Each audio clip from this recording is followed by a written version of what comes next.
Sebelum kita membaca dan merenungkan firman Tuhan, kita satukan hati kita di dalam doa. Bapa yang baik, yang kami kenal dan kami sembah dalam nama anak-Mu Tuhan Yesus Kristus. Pada pagi ini ya Tuhan, Engkau masih mengizinkan kami dalam keadaan sehat, sehingga kami masih boleh mendapatkan kesempatan untuk membaca firman Tuhan. Oleh sebab itu ya Tuhan, bantulah kami memahami apa yang Kau kehendaki dalam hidup kami. Kuatkan hamba-Mu yang akan menyampaikan firman-Mu, supaya itu boleh menjadi pelita pedoman bagi kehidupan kami. Amin. Bapak Ibu dan semua jemaat yang dikasihi Tuhan, firman Tuhan yang menjadi landasan untuk kita semua pada hari ini, Senin tanggal 3 Maret 2025, yaitu yang ditulis dalam kitab 1 Petrus 1 ayatnya yang ketiga. 1 Petrus pasal 1 ayatnya yang ketiga, demikian dikatakan: Terpujilah Allah dan Bapa Tuhan kita Yesus Kristus, yang karena rahmat-Nya yang besar telah melahirkan kita kembali oleh kebangkitan Yesus Kristus dari antara orang mati kepada suatu hidup yang penuh pengharapan.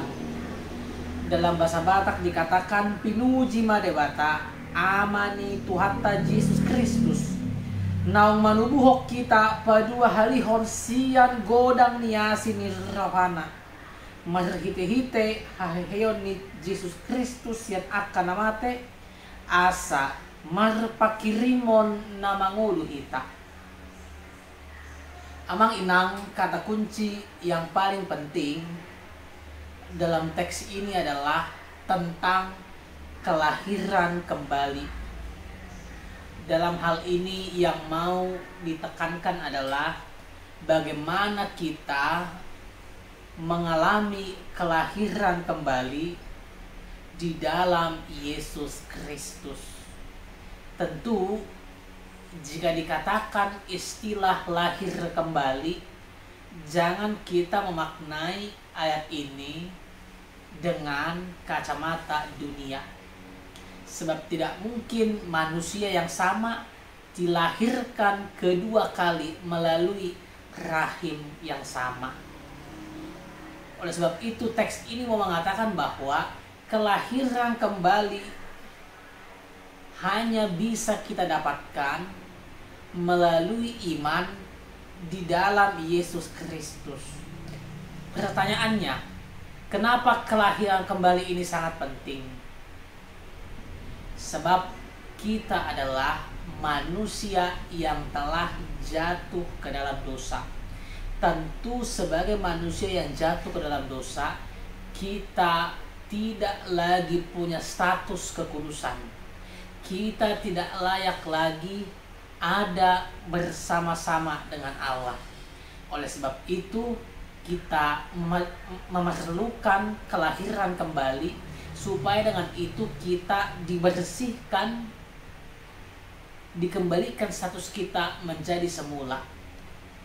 kita buat ini menjadi lebih simpel, Amang Inang. Coba kita ibaratkan kelahiran kembali ini sama seperti ketika kita mengupdate aplikasi di Google Play. Biasanya kalau aplikasi di handphone itu selalu membutuhkan update. Ada yang update-nya 1 bulan sekali, ada yang update-nya 2 bulan sekali, ada juga yang 3 bulan sekali, dan seterusnya. Tetapi setiap aplikasi pasti akan ada update-nya. Tapi kita lihat, Amang Inang, walaupun aplikasi itu kita update, aplikasi yang dipakai itu, domainnya, asalnya tetap sama. Bukan aplikasi yang berbeda. Handphonenya pun yang kita pakai tetap adalah handphone yang sama. Tetapi apa yang membedakan? Dia dibaharukan. Dia menjadi disegarkan, statusnya diperbaharui. Sehingga dia tetap kontekstual, tetap relevan, sesuai dengan waktu yang terus berjalan. Nah, begitu juga lah kita sebagai manusia. Setelah Adam dan Hawa jatuh ke dalam dosa, maka status kekudusan kita telah hilang. Maka kita perlu untuk diinstal ulang. Kita perlu lahir kembali supaya segala dosa-dosa itu dihapuskan, ditiadakan di dalam kehidupan kita. Oleh sebab itu, lahirlah kembali di dalam Tuhan. Dan ada 3 tanda bahwa kita telah lahir kembali di dalam Yesus Kristus. Apa saja itu? Yang pertama adalah pertobatan. Lalu yang kedua adalah pengampunan dosa. Dan yang ketiga adalah keselamatan. Pertobatan, pengampunan dosa, dan keselamatan. Kita bahas secara singkat satu persatu. Pertobatan, Amang Inang, kita semua dipanggil untuk meninggalkan segala kebiasaan kita yang lama. Kita dipanggil untuk tidak lagi mau dikuasai oleh kuasa daging. Kalau selama ini kita masih diperbudak oleh dosa, Tuhan mau kita selangkah lebih maju, selangkah lebih baik, meninggalkan dosa ini tahap demi tahap, sehingga kita boleh menjadi kudus sama seperti Yesus Kristus yang kudus. Lalu setelah kita bertobat, tanda kedua yang muncul adalah pengampunan dosa. Karena kita telah bertobat, maka kita layak untuk menjadi pewaris kerajaan Allah. Yakobus mengatakan iman tanpa perbuatan adalah mati. Oleh sebab itu, kalau kita mengaku kita mengimani Tuhan, kita mengaku bahwa kita telah bertobat, maka mesti ada tindakan yang nyata melalui kehidupan kita. Sehingga melalui itu keselamatan nyata sungguh bagi kita. Lalu tanda yang ketiga adalah penyucian.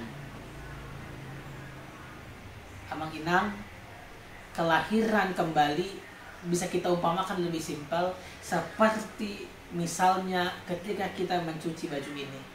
Kita pakai baju ini pasti akan timbul noda. Namun ketika baju itu dicuci, dia kembali bersih, putih, mulus kembali.